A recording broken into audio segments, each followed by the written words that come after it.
Hey everybody, welcome back to the Dungeon Dive. Daniel here. I hope you are doing well, and if you're not, I hope you are soon. So, like a lot of viewers of the Dungeon Dive, like a lot of people my age in our late 40s, growing up with game books were a super important part of our foundation into the hobby. However, for me, over the years, my love for game books has fallen off. I never like them quite as much as I would like to like them. I keep trying. A lot of that does have to do because I'm constantly comparing them to Fabled Lands, which for me, right now, of what I have experienced, Fabled Lands is still kind of like the top. It is still the book to beat. It's the reigning king of the genre. I just love its open-ended nature. It's open-ended like questing, and the world is open. The systems, the keyword systems. I think Fabled Lands is still like the best. But there are elements in other books that I do like, and every once in a while, especially on the Dungeon Dive Facebook group, there is a book will come out and people will start posting about it, and it builds up a little bit of hype, and it's like kind of like the game book people are talking about for a while. My buddy Josh is super into game books, so he's always posting interesting looking things. And this book that we're going to look at today, Cages of Fear by Joe Ward, was also posted by a member of the Dungeon Dive Facebook group, Dennis, my buddy Dennis.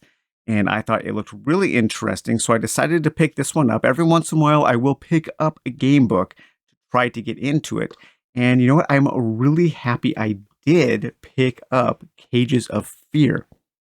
So I've often said about Escape the Dark Castle that Escape the Dark Castle feels like somebody ripped the pages out of a game book, turned them into cards, and made a game with that premise.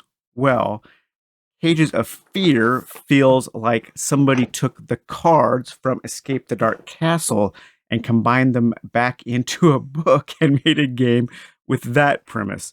So let's read a little bit about this. Cages of Fear Dungeon Gamebook. Corpses lurch through dark passageways, guardsmen draw their blades, and rats skitter beneath piles of broken bone.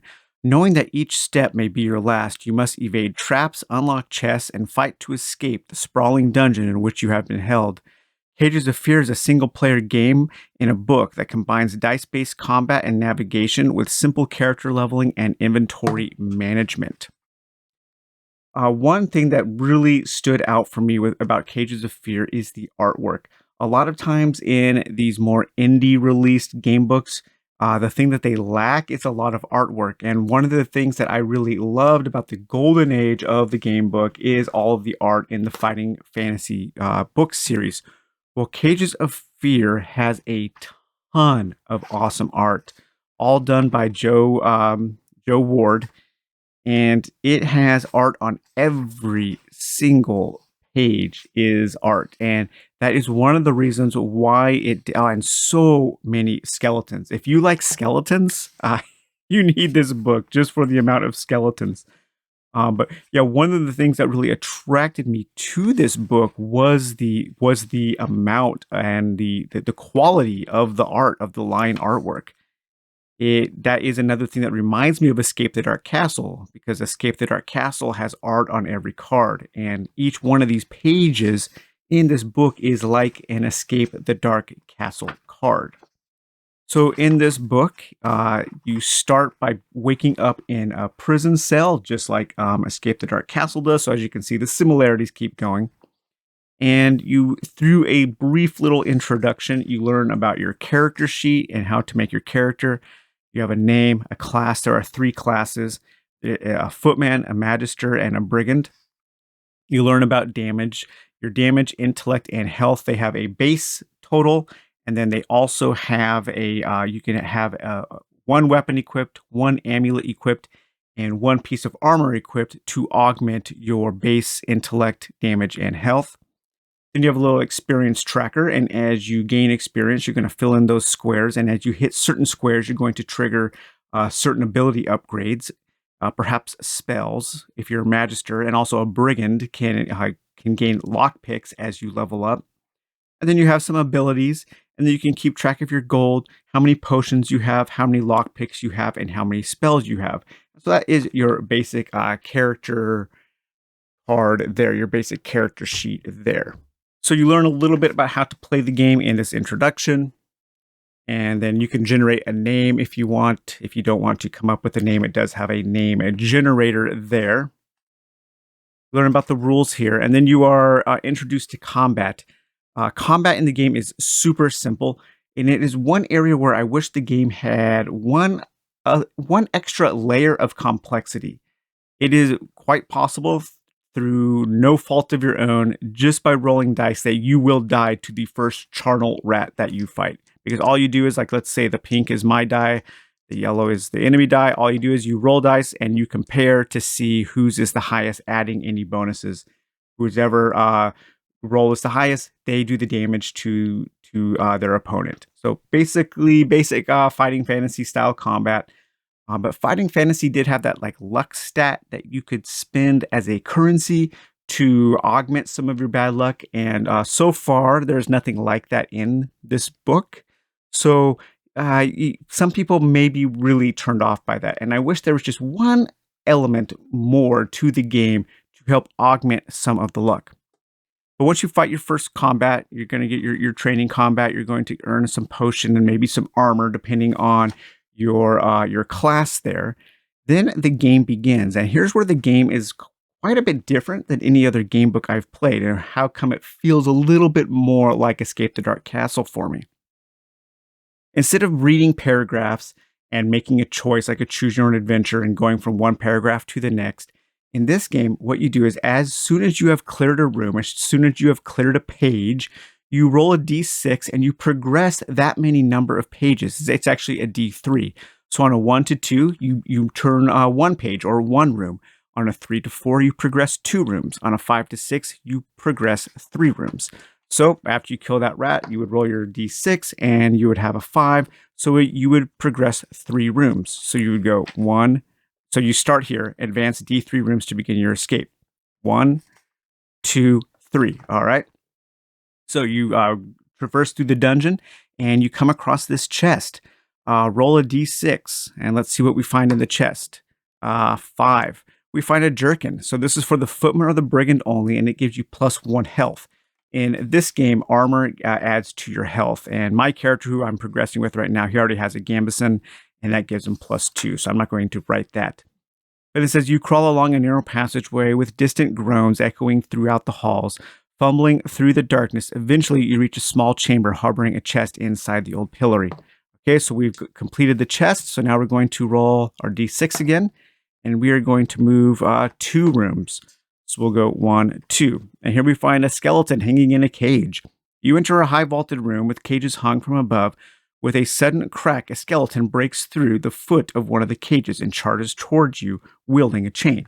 So then you fight a skeleton. If you die, that's game over. You have to start from the beginning again. So it has like this rogue element where you're trying to do runs. But then here, if you beat the skeleton, you get 1 experience, a potion, and a spell. And you continue on through the dungeon. All right, so 2 rooms, 2 pages. 1, 2. Tumbling cages. You must equal or exceed an opposing roll of it on a d6 with your roll of d6 to avoid taking 2 damage. You cannot advance or consume items until this hazard is resolved. So some kind of tumbling cages is a trap you have to overcome.